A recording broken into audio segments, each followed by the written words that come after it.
اچھا عرب والوں کو یہ پتہ ہی نہیں تھا کہ خندق کھودی جاتی، تو پہلی بار سلمان کے کہنے سے مسلمانوں کو پتہ چلا کہ اپنی حفاظت اور دفاع کے لیے خندق بھی کھودی جاتی ہے، خندقیں کھود گئی۔ اب اس میں یہ ہے کہ کوئی بہت زیادہ محنتی ہوتا ہے، کوئی کم محنتی ہوتا ہے، کچھ نے زیادہ پھاوڑے اور کدالیں چلائیں تو چوڑی چوڑی کھود لیں، کچھ بیچارے بیچ میں تھک گئے ہوں گے تو ان کی خندق چوڑی نہیں ہو پائی ہوگی، وہ پتلی رہ گئی ہوگی۔ ایسا ہی ہوا، اس لیے کہ صبح کو جب کافر سارے اٹھے انگڑائیاں لے لے کے اور گھوڑوں پہ سوار ہوئے کہ چلو اب حملہ کر دو محمد کے لشکر پہ، تو اب سردار بنا کے لائے تھے عمرو ابن عبد ود کو، اور جو عرب کا مانا ہوا پہلوان تھا، اس کے 7 عدد ساتھی اس کے برابر کے شجاع تھے، پورا کیمپ لے کے چلتا تھا سارے، تو جتنے بھی 7 عدد پہلوان تھے وہ اس کے ساتھ گھوڑوں پہ سوار ہوئے۔ اب مسلمان دیکھ رہے ہیں کہ کیا ہونے والا ہے، تو سب خیمے کے اندر آ گئے ان کی آمد دیکھ کر، اس لیے کہ جو کچھ کریں رسول اللہ کریں، اب ہم کیا کریں۔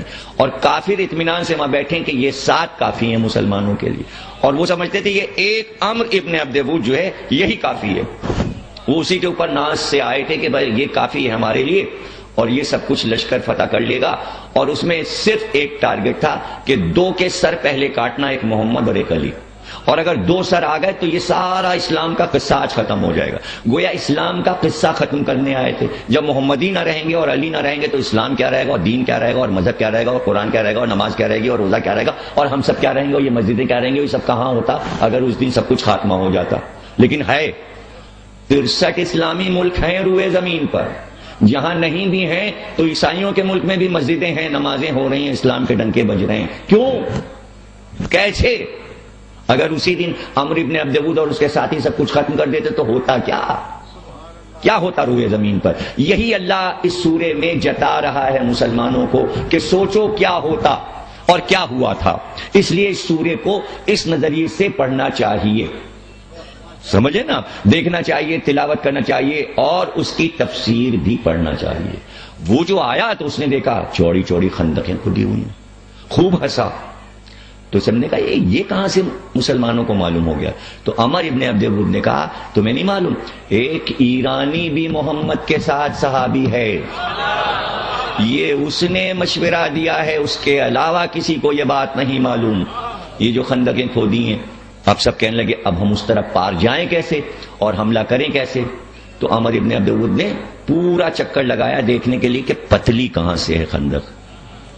اب وہ ایک جگہ نظر آیا کہ چوڑائی کم ہوئی، تو وہ کوئی تھک گیا ہوگا، اس کی چوڑائی کم رہ گئی ہوگی، وہ وہاں پر پتھر تھا۔ اب اس نے دیکھا یہ یہاں پر ذرا سا یہ خندق پتلی ہے، اس نے 7 ساتھیوں سے کہا اپنے گھوڑوں کو ایڑ دے کر پیچھے کی طرف لیتے چلو، اور ایک بار یعنی ریورس گھوڑے پیچھے کی طرف عمل کیے، سب نے پیچھے گھوڑے ہٹائے اور ایک دم پیچھے ہٹا کے اب جو لجاموں کو کھینچا اور کھینچ کر گھوڑوں کو اب جو چھوڑا تو تیز دوڑتے ہوئے گھوڑے اتنی چھلانگ لگا کے خندق کے اس پار، عمر بھی ادھر، ساتھی بھی ادھر، سب ادھر آ گئے۔ اور جب آ گئے تو اب سامنے رسول اللہ کا خیمہ تھا سب سے بڑا، جاتے ہی عمر نے اپنا نیزہ لیا اور ایسے کھینچ کر رسول اللہ کے خیمے پر نیزہ پھینکا، رسول اللہ کے خیمے میں جا کے نیزہ گڑ گیا، پورا خیمہ ہل گیا اس کے نیزے کی آمد سے، اتنی طاقت کے ساتھ اس نے نیزہ پھینکا، اور پھینکنے کے بعد اس نے آواز دی نکلو مسلمانوں، ہے کوئی تم میں بہادر، باہر نکلو۔ اور ایک عجیب بات اس نے کہی، اس نے کہا بھائی مسلمانوں، تمہارا عقیدہ ہے کہ میدان جنگ میں اگر تم فتح پاتے ہو تو تم کہتے ہو ہم مجاہد ہیں، اور اگر تم مخالف کے ہاتھ سے مر جاتے ہو تم کہتے ہو ہم شہید ہیں، تو تمہیں تو دونوں طریقے سے جنت ملتی ہے، فتح کرتے ہو جب بھی جنت ملتی ہے اور مر جاتے ہو جب بھی جنت ملتی ہے، آؤ باہر نکلو، یا مجھے مار لو یا میرے ہاتھ سے مر جاؤ، مجھے مارو گے تو مجاہد ہو، میرے ہاتھ سے مرو گے تو شہید ہو، تو گھبرا کیوں رہے ہو، آؤ۔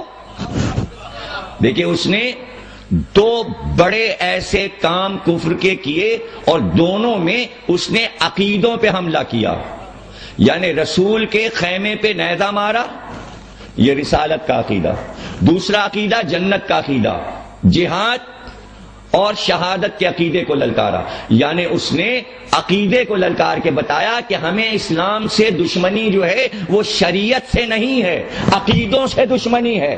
وہ دن آج کا دن آپ سے جو دشمنی ہے وہ عقیدے کی ہے، اپنا ہو یا پرایا، سارا معاملہ عقیدے کا ہے. اور عقیدے ہی پہ سوال ہوتے ہیں، یہ کیا، یہ کیا، یہ کیوں، یہ کیوں، یہ کیوں. تو کافر جو ڈرتے تھے وہ اسلامی عقیدوں سے ڈرتے تھے. تو چونکہ اس نے رسول کے خیمے پہ حملہ کیا تھا، اس لیے سرکار نے اپنے پورے لشکر کو مخاطب کیا اور کہا کون ہے جو اس قلب کا ترجمہ ہے کتا، اس قلب کی زبان کو جا کر پتہ کر دے. کون ہے؟ یعنی رسول اللہ نے بتایا کہ جو رسالت کے گھر پہ حملہ کر دے،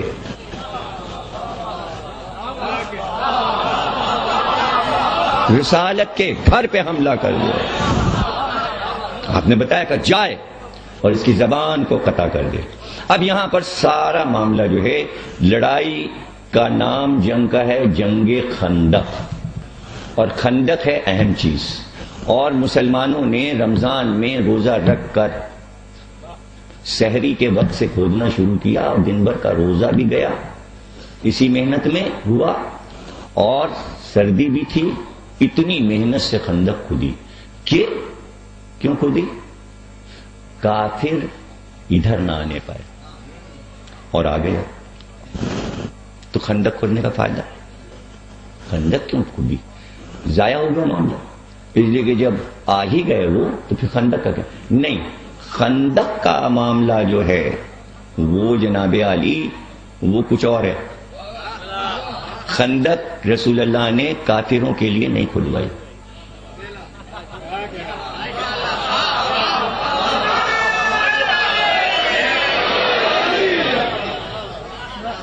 وہ تو آ ہی گئے.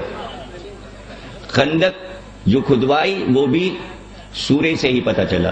اس لیے کہ سورہ احزاب یہ کہہ رہا ہے کہ سب نے کہنا یا رسول اللہ آج تو گئے، آج تو گئے، اور یا رسول اللہ ہم کو اجازت دے دیجئے، ہم مدینے چلے جائیں، ہم کو مدینے جانے دیجئے. تو سب جانے کی فکر میں تھے کہ نکلنے یہاں سے. اور آج تو یہ کلمہ بھی قرآن نے دہرائی دیا، آیت میں رکھ دیا کہ سب نے کہا آج تو اللہ نے بھی دھوکہ دیا اور اس کے رسول نے بھی دھوکہ دیا. یعنی سارا عقیدہ اسلام کا اس لڑائی میں ختم ہو گیا. نئے سرے سے پورا دین بنانا تھا. تو اب اسلام کا سفر نہیں شروع ہو رہا تھا، اب ایمان کا سفر شروع.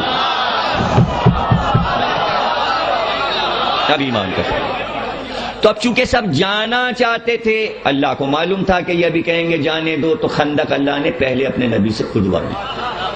کہنے کو نام سلمان کا آ گیا تاکہ کوئی مسلمان بھاگ کر نہ جا سکے مدینے، اس لیے چاروں طرف خندق کھد گئی.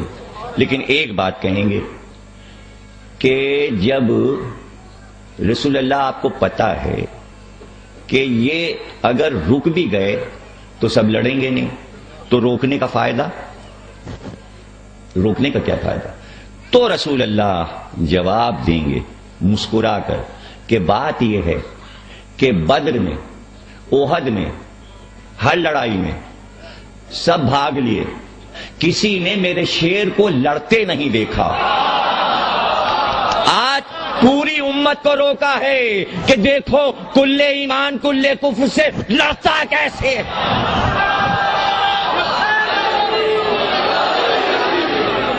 لڑتا کیسے؟ آج رک کے لڑائی دیکھو. اور پھر چاہا کہ سب اللہ کے شیر کو لڑتے دیکھیں. اس لیے جب اس نے آواز دی محمد بھیجو کسی کو، سناٹا. اللہ کہہ رہا ہے عالم یہ تھا جیسے سروں پہ طائر بیٹھ گئے. اب یہ طائر آپ کو پتہ ہی ہے کہ گاؤں میں دیہاتوں میں جو بھینسیں ہوتی ہیں ان کے سروں پہ آ کے کوے بیٹھ جاتے ہیں. یہ محاورہ ہے عربی کا بھی اردو کا بھی. اور وہ کوے جو آ کے بیٹھتے ہیں وہ بھینس کے کان میں جو کیڑے ہوتے ہیں وہ چن چن کے نکالتے ہیں. تو بھینس کو پتا ہوتا ہے کوا جو میرے سر پہ بیٹھا ہے وہ میرا کان صاف کرنے آیا ہے، میں سر اگر ہلاؤں تو یہ اڑ جائے گا. اس لیے جیسے ہی کوا بیٹھتا ہے بھینس چپ بیٹھا رہا کان صاف کر. اسے کہتے ہیں محاورہ جانوروں کے سر پہ پرندوں کا بیٹھنا. تو جیسے بھینس خاموش ہو جاتی ہے کوے کو سر پہ بٹھا کے، یہی عالم مسلمانوں کا تو سب کے سروں پہ طائر بیٹھے، ہل ہی نہیں رہے تھے. اور رسول اللہ کہتے جاؤ بھائی کوئی ہے تم میں جو اس کا جواب دے. سناٹا. اور پہلو میں حضرت علی جیسے ہی وہ آواز دیتا تھا بھیجو، تو علی فوراً کہتے تھے یا رسول اللہ انا لہو. انا لہو کا کیا مطلب؟ یا رسول اللہ اس کے لیے میں ہوں. یہ نہیں کہتے تھے میں جاؤں مجھے اجازت دے، ہر بار کہتے تھے یا رسول اللہ اس کے لیے میں ہوں، انا لہو. اور رسول اللہ بازو دب. پھر پکار کون جائے گا؟ علی کہتے انا لہو. 3-4 بار ایسے ہی ہوا اور علی کو خاموش کیا. آخر میں ایک آواز آئی یا رسول اللہ اس کے مقابل آپ کہاں بھیج رہے ہیں، کون جائے؟ کہ کیوں؟ کہے یہ بہت بہادر ہے. ایک بار یہ قبیلے میں جا رہا تھا رات کو، ہم بھی ساتھ میں تھے قبیلے میں، ڈاکوؤں نے حملہ کر دیا. ڈاکو نے حملہ کیا تو اس نے اونٹ کا بچہ اٹھا لیا ایک ہاتھ پر، اس کو سپر بنا لیا. یہ بہت بہادر ہے، اس کے مقابل تو کوئی لڑ ہی نہیں سکتا. تو اب اس کی تعریف بھی ہو گئی کتنا بہادر ہے. اگر یہ جملے نہ آتے تو پتہ کیسے چلتا علی نے مارا کس کو؟ کسی بزدل کو نہیں مارا علی نے، کسی کمزور سے علی نہیں لڑے. اس لیے یہ بھی ضروری تھا کہ عربوں میں ہی سے کوئی تعریف کر کے بتائے کتنا بہادر ہے. اور جب دیکھ لیا کہ کوئی تیار نہیں ہوا تو پھر آپ نے خود کہا علی اٹھو. اور جب علی اٹھے تو یہ شان اس لڑائی میں ملتی ہے کہ اپنے ہاتھ سے علی کی کمر باندھی، یعنی سپاہی بنا کے تیار کیا، اپنے ہاتھ سے کمر میں تلوار لگائی اور اپنا ہی لباس اس دن علی کو پہنایا تھا جیسے شب ہجرت پہنایا تھا. اور اس کے بعد امامہ سر پہ جو رکھنا چاہتے تھے تو باہر آ کے رکھا. اور حد یہ ہے کہ اپنی نالین بھی علی کو اپنے ہاتھ سے پہنائی، تسمے بھی خود ہی لگائے. جب تیار کر لیا، مجاہد بنا چکے، باہر آ گئے تو سر پہ امامہ رکھ کر باندھا سر کے اوپر، انداز سے کہ لڑنے کے لیے جس طرح امامہ باندھا جاتا ہے. تو سلمان نے کہا پورا لباس آپ نے خیمے میں پہنایا، تلوار کمر میں خیمے میں لگائی، لیکن امامہ باہر آ کے رکھا تاکہ سب دیکھ لیں امامہ ہم عربوں کا تاج ہے، تاکہ ہمارے بعد اس کے اوپر لڑائی نہ ہو، یہ علی کا ہی ہے،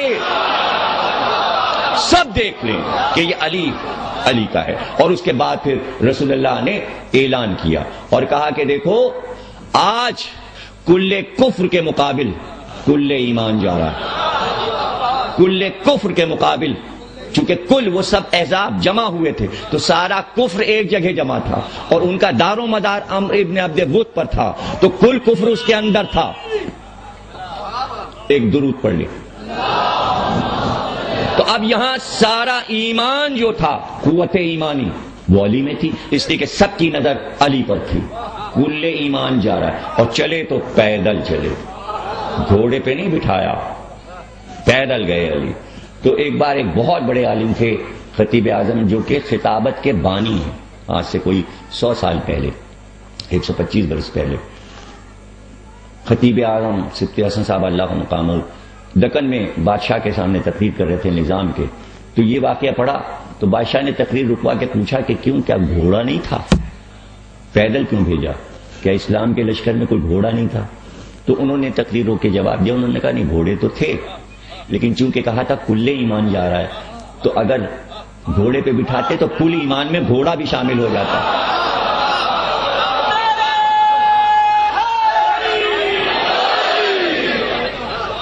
اس لیے پیدل بھیجا.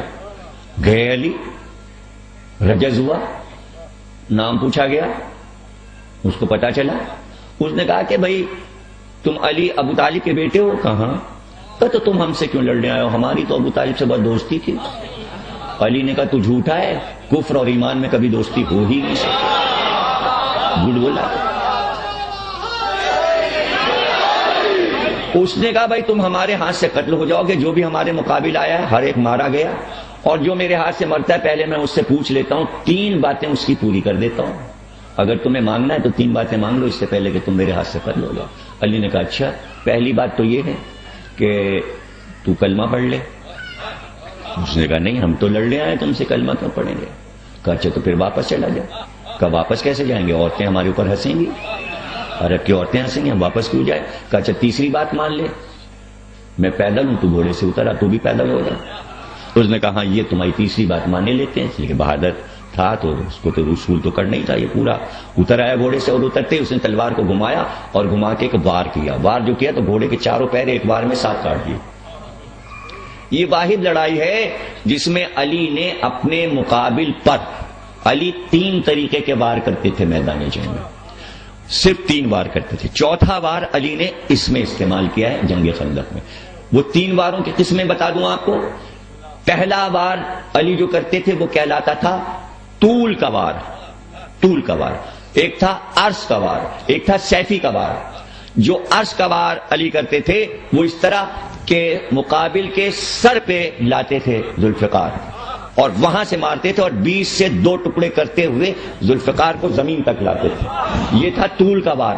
اور عرض کا وار یہ تھا کہ کمر سے ہاتھ مارتے تھے, اور جب کمر کٹتی تھی تو 2 حصے برابر ہوتے تھے اوپر نیچے کے, اور جسم جو تھا وہ اوپر کے حصے کو اس طرح الگ کرتے تھے علی کہ نچلے حصے پہ رکھا رہتا تھا, جب تک گھوڑا نہ ہلے وہ گرتا نہیں تھا. یہ عرض کا وار تھا. اور سیفی کا وار یہ تھا کہ ترچھا ہنسلی کی ہڈی سے چلتے تھے, اور ترچھا وار جب کرتے تھے جنیوں کا تو ترچھا کٹتا تھا.